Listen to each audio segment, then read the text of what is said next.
Ha voluto ricordare il sacrificio di Rosario Livatino nella giornata di ieri. Livatino, dice il sindaco di Palma Castellino, è stato ucciso da cittadini palmesi e per questo chiedo scusa ai familiari e alla popolazione tutta per averlo privato di una personalità così forte. Ieri, ricorda il primo cittadino palmese Castellino, è stata una giornata particolare in quanto il 9 maggio sono stati uccisi anche il leader democristiano Aldo Moro e il giovane di Cinisi Peppino Impastato che lottava contro il boss locale. Oggi, 9 maggio, data importantissima per la nostra nazione. Oggi è il 9 maggio, oggi è l'anniversario della morte di Peppino Impastato e l'anniversario di Aldo Moro. Oggi diventerà anche però giornata di giubilo, perché oggi è stato beatificato il giudice Angelo Rosario Livatino.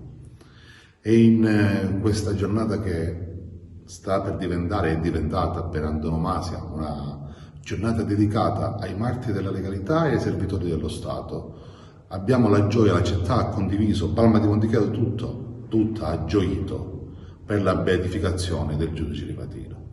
La storia di Palma e del giudice Livatino è tristemente intrecciata. È notorio, è noto che gli assassini del giudice Livatino sono cittadini di Palma di Montechiaro.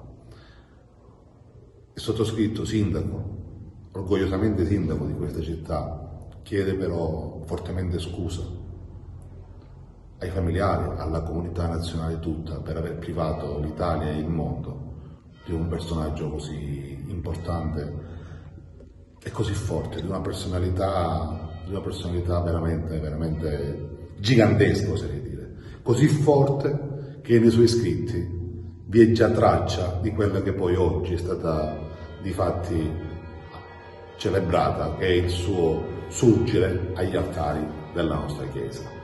Nei suoi scritti, sempre sub tutela Dei, sotto la tutela di Dio, il giudice Rosario Livatino, nel parlare della sua missione, perché tale la considerava, parlava di umanità, parlava di perdono. E credo che uno dei miracoli più importanti, e da credente mi permetto di utilizzare il termine miracolo, sia l'aver smosso le coscienze di chi tragicamente ne ha tranciato la vita.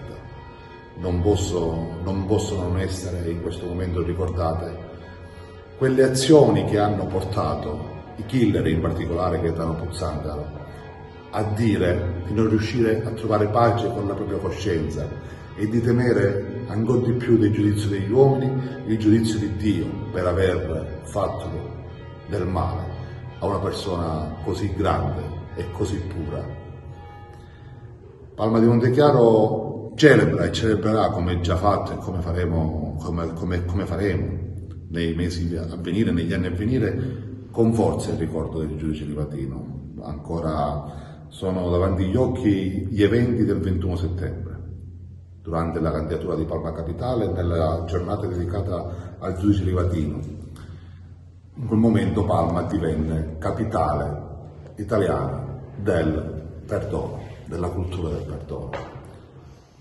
Noi siamo da un lato consci degli errori che sono stati commessi e le responsabilità rimangono tali e tali rimarranno per sempre, ma al contempo in quel martirio come nostro Signore vi è la resurrezione e vi è la riconciliazione e la sconfitta totale del male. Al giudice Rosario Livatino mi permetto umilmente, al beato Livatino, di affidare la nostra città. Viva il giudice Livatino, viva il beato Livatino e viva Palma di Montechiaro che agogna a un futuro diverso.